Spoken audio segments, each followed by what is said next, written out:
Good morning. Welcome to Todd's Pod. As you can see, I'm by myself today. My guest had a family issue come up, so he won't be able to be here today. But we can do it like this. Two things. Well, more than two. But if you'll notice the banner at the bottom, it has a thing where you can text me questions if you'd like during this. It's not going to be as long as usual. Um, but I just wanted to talk about different things about recovery because somebody had texted me a message because we're moving to a new location, and I had a little GoFundMe thing up there, and he's like, well, maybe if you told your story, if you're an addict. And I'm thinking, I kind of laughed at that. I thought, well, this guy doesn't follow my stuff much, or he would know. But anyway, long story short, I thought I'd give you a brief little bio, because I guess I have, but I will. When I was very young, I suffered a lot of childhood trauma. And my dad would make his own alcohol in the basement in Alaska. And so at 9 years old, I found that I could get his alcohol without him knowing just a little bit and change the way I felt, um, because it was a very traumatic situation. And then fast forward a little bit to when I was 12 years old was when I first got introduced to drugs. And that whole process, it never ended. It just continued on. And I thought when I turned 18 or 17, probably 15, when I finally left the house, that I'm a grown man, right? And so my past would not bother me. I wouldn't let it define me. Um, my oldest sister told me that I would need to get some help because it would definitely affect me as an adult. And I basically got very rude with her and told her that no, it wouldn't, and I hung up the phone. And so 18 years later, I talked to her and said, "Hey, I didn't do that to my kids. I don't think any of my siblings have done that." So we broke that cycle of abuse, which I'm very, very grateful for. But anyway, so I guess my sister was right, because when I got into recovery, I discovered that my sobriety date's February 14th, 2018. And for that, I'm just fantastically, ecstatically happy and thankful to God.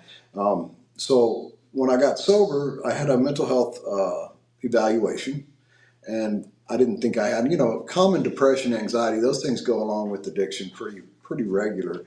But I didn't think I had anything really major wrong with me. Well, come to find out, I had 7 different mental health diagnoses, and I, didn't know, but I didn't know a lot of things about my past that I was going to soon discover. So the doctor gave me medication that I didn't care for. Go figure, drug addict. I don't want what the doctors tell me to have. Pretty common theme there, I think. And then, the second doctor, same thing. Finally, the second doctor stuck her finger in my face and she said, "See there, that's bipolar." And that was a mistake. I told her, I said, "Don't stick your finger in my face." And I'm not bipolar. I'm just pissed off. And I was. So I ended up getting a third doctor, and he was really good because he sat me down and he explained to me that he asked me a question. He asked me if those 7 diagnoses were on a list that he showed me, and they were all there. And I said, "Yes, sir, they are." And he flipped this little thing and it said PTSD. And he asked me, "So what does that line right there say?" And I read it, and it said that if I had more than 4 of those diagnoses, it would be complex PTSD. And he further explained that, yes, I had complex PTSD due to my trauma throughout my life, not just childhood trauma, but trauma throughout.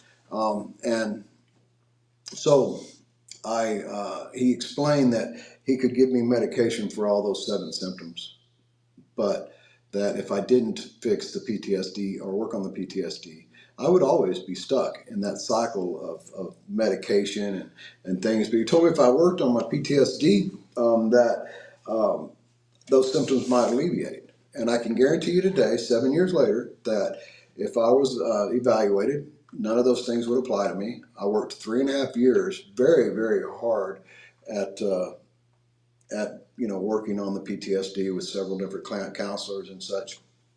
So what I got in the end was this busyness, that I had in my head. It's a common description I find for PTSD, because you get this busyness, right? And it's just kind of clouds everything. And when you get high or you get drunk, it'll tend to slide ever so slightly over. It's here still. You can still see it, but I can function. I can walk. I can make it through life. I can talk to you.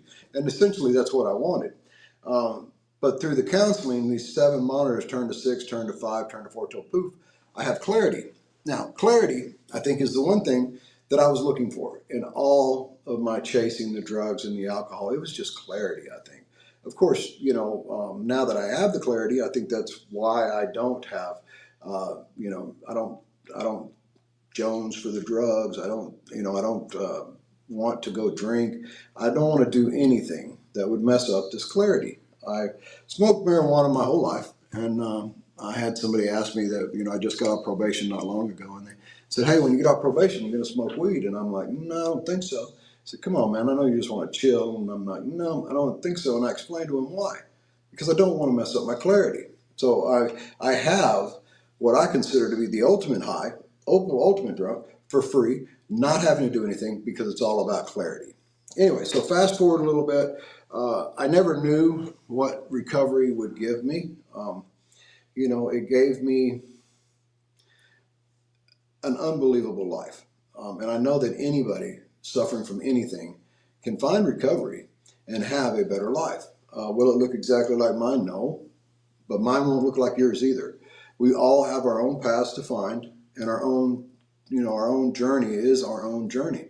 Many people use the rooms of AA, NA, CA, DAA, HA, DDA, all those A's, and that's great. I actually think I qualify for all those rooms, and so I do use the 12 steps, and I do. I probably, if I had to say which one do I go to most, probably AA, but I do a little bit of all those groups, which sometimes the old timer AA guys don't like that. Sometimes the old timer NA guys don't like that. But hey, we're not supposed to judge. So what are you talking about? Anyway. So I did write up something that I kind of want to read to y'all. I titled it Addiction and the Shadows in Between. So childhood trauma destroys, adult trauma destroys. And somewhere in between lies substance use disorder. That substance can be many things. When people hear addiction, they often think of alcohol or drugs, but those are just two pieces of a much larger puzzle. Addiction can take on countless forms. For me, it was extreme childhood trauma. I never had a chance to build a foundation. Instead, I was surviving from the start. For a friend of mine, there was no trauma at all, yet he ended up just as lost as I was. He partied in college until one day he simply couldn't stop. Some people turn to food for comfort, only to find that it spirals out of control. Others become obsessed with body image and resort to purging out of fear. Then there's social media. It's real. It is real and insidious addiction in its own right. For some, it even leads to compulsive pornography use, which brings its own kind of destruction. And let's not forget about the adrenaline junkies, people who repeatedly risk their lives just to feel something. The truth is, humans can become addicted to just about anything that numbs pain or fills a void. So before you judge someone for their addiction or the choices they've made, look inward and judge yourself first. You might be surprised at what you find. But here's something many of us eventually learn. Honesty with self is a powerful step toward healing. But the easiest lies to believe are the ones we tell ourselves. I'm saying this because I believe you can recover from anything. Your addiction might not look like trauma, or mine. Mine might not look like yours. But that doesn't matter. Addiction doesn't care who you are. It only exists to steal your joy. And in doing so, it robs families of connection, trust, and peace. But this isn't the end of the story. I've seen entire families recover together, slowly reclaiming the joy that addiction tried to erase. Healing is possible. You're not alone, and you are not beyond hope. So, there it is. I kind of wrote that, and I thought, well, I would read it because I'm about recovery for everybody. I'm not prejudiced to any particular substance, alcohol, or whatever you might be overindulging in that's causing a problem in your life. And there's many things that create those indulgences. So take it from me when I say, if you have a problem, find somebody to help you. It doesn't have to be a group. It doesn't have to be this or that. Like I said, everybody has their own path.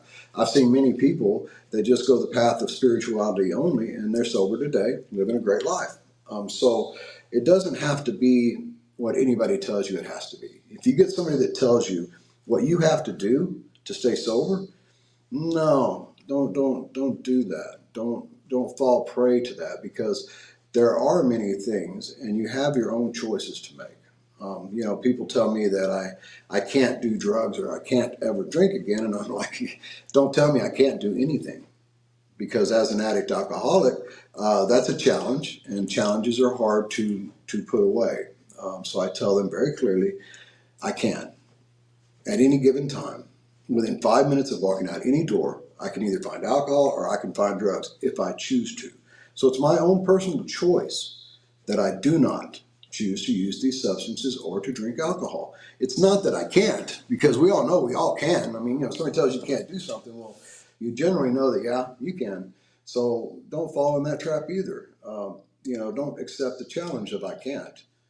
Just accept the fact that you choose not to. It's so much easier to maintain sobriety and recovery, in my opinion. Everything I say is strictly my opinion, if you make it your choice and not a something that you have to do. Sometimes it starts out with a nudge from the judge, and so you think, well, he's telling me I have to. Well, maybe that's what it takes for you to get to a point that you choose to. So anyway, um, that's really, I don't have a whole lot more to say. I wanted to kind of give a little bit of bio about me. And if anybody has any questions, you can text me real quick and I'll read them and we will answer them. Otherwise, I'm probably going to be done here shortly. So, okay, we have a question. The question is, how long was I out there? Well, if you do the math, 41 years. 41 years of solid running and gunning, you might say. I was one of the ones that you could, I could maintain things. I had the same job for many, many years, but I think that the only reason I had that same job was because I made that company a lot of money, and they overlooked a lot of things, because I would go off the rails, and the owner of the company would send me back home to my mom's or wherever for a week or two to kind of get it back together. Then I'd go back and go at it again. Last a while. Those times, they were far apart, but then they got closer and closer and closer till at some point it was just a total mess.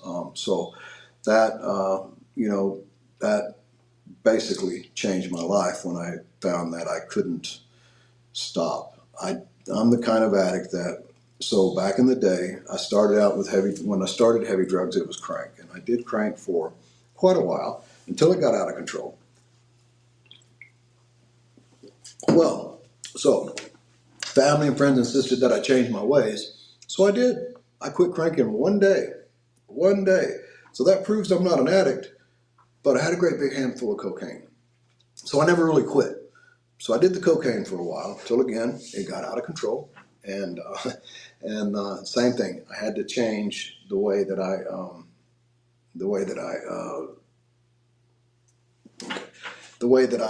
did things. So again, I quit coke in one day. Again, I'm not an addict, and that's when I believe it was going to be heavy whiskey, mushrooms, and weed for a while until the whiskey got out of control, which, I guess it wasn't as long a while as the other things, but I had to quit that in one day. So I did. I quit all that stuff in one day, but I went right back to cocaine.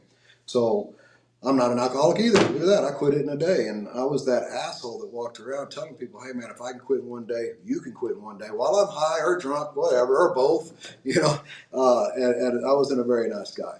I tell everybody that God got me hooked on heroin on purpose, because that is a completely different animal, and you cannot quit heroin in a day. I don't care who you are or where you are or what you are. You're not going to quit heroin in one day and replace it with anything, period. It is an addiction beyond, all addictions are bad, and they're all equally same bad in our hearts, right? But that one made me realize and learned how to respect addiction and respect alcoholism for what it was. And I believe I had to have that addiction to bring me where I am today, to make me understand that no, I can't quit anything in a day. Okay, so we have another question. Let me get to it here. Okay, first question comes from TJ. Which part of becoming sober touched you the deepest? Oh, Lord.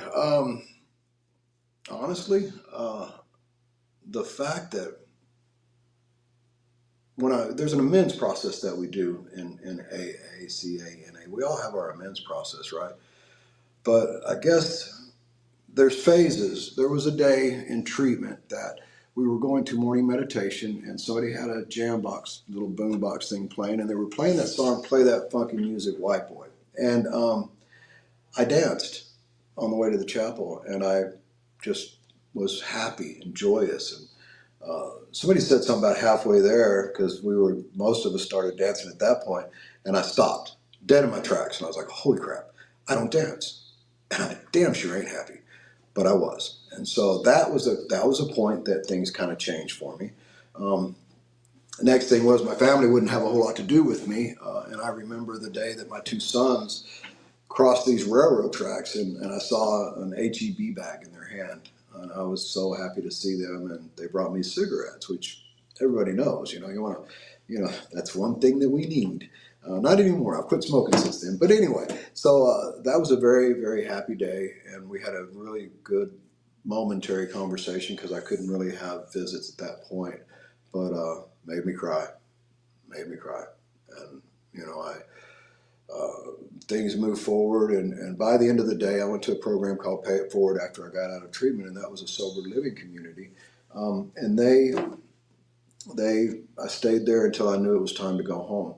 But backwards a little bit to the beginning of ITP, which is the treatment program that I went to, and Pay It Forward. All these people that were here, they all loved me till I could love myself because I really did not care too much for myself. So Pay It Forward was a deep, deep thing because it allowed me to be able to come and go. I had a curfew. I had a brotherhood that held me accountable to what I needed to do and how I needed to do it. But I also had the time to go out and work on some of these issues with family, friends, things like that. So the day I moved home, that was probably one of the greatest days, I suppose. There's all these different days. So no, I couldn't put just one thing and say one thing was the deepest thing that touched me. Because I guess sobriety, really, if you really wanted to get down to it, the deepest thing that's touched me is God and sobriety. God's always been there with me, or my version of God. It could be anything for anybody. Everybody, has higher power, God, whatever. But for me, I always knew He was there, but it seemed like He wasn't there for me. Although He did save my life on many occasions, and I believe those were just to let me know He was there to keep me hanging on, to make it to where I am today. So I guess sobriety and God would power God and sobriety, however you want to do it, and then acceptance of my family. Those are the three. Okay, so the next question we have, so what if your AA sponsor says you can't drink? Well, I get it, and you can't, because if you drink, you're going to die. So yes, and technically in terms you can't. What I'm saying is that my sponsor, I don't know that he ever told me that I couldn't, because you can. Somebody tells you you can't do something, you can do it. The point is that you choose not to. So when it's on my terms, my choice, I'm not challenged with the fact that you told me I can't do this. Because when you tell me I can't do something, of course, our human response is, hey, we want to do it. So it gets in our head and it messes with us. And I just choose not to do it, and I don't accept the challenge if I can't, if that makes any sense to you. So there's that. And let's see. That looks like all we got. Okay. I do appreciate y'all tuning in for Todd's Pod this week. I hope I did it justice on my own. Next week we should be back on regular schedule, and I'm going to be at a new location, by the way. I have taken Opportunity Recovery Group and a recovery place, ARP, I think to the next level, where we're moving to another location that's very accessible in a great part of town. It's in Northeast San Antonio, which is, they need a good place in Northeast San Antonio, and we're working on giving that to them. And if it wasn't for God, I wouldn't be here. I wouldn't be doing this either. I would never have Opportunity Recovery if it wasn't for God and my sister. But I never imagined that I would be somebody that would actually do what I'm doing. But what I do is what God tells me to do. Every day, I use the third step prayer to take myself out of my will and put myself into God's will. And so I've discovered that as I'm traveling down my journey, if there's a roadblock in front of me, and I'm traveling toward that roadblock, thinking what's on the other side of that roadblock is where I'm supposed to go, and that's where God wants me to go. If that roadblock falls out of my way, something happens to make it go away, then I know that's God. Now, if I get up to that roadblock and it hasn't moved, and I got to start trying to knock it down, that is not God's will. That's Todd's will, and so I live by that. And I'm so grateful that God uses me as a vessel to help others. It is not me as much as it is God, because I'm probably not the greatest person in the world, probably not the nicest person in the world. But when I'm in His will and not my will, it works out pretty good. So listen, this new place is going to be at El Sendero and Thousand Oaks in San Antonio. If you're familiar with that area, I'm going to have more videos and posts about that as times go on. But next week, I'll be at that new location to do my podcast. So it won't be the same background. I don't know what it's going to look like, because we got a lot of work to do over there. But I'm anxious to get over there and get started. And as soon as we have meeting schedules, I'll make sure I send them out to everybody. And pray for us. Pray for us and support us if you can, and come out and help us make a new place out of that place. We will have an open house coming up at some point. It's going to be before we're completely done with it, and we're going to have hot dogs, hamburgers, things like that, so people can come out and see what exactly we need to do, and hopefully we'll get some volunteers out of that process to help us. So anyway, you guys have a great week, and I will see you next Saturday, 10 a.m. Thank you very much.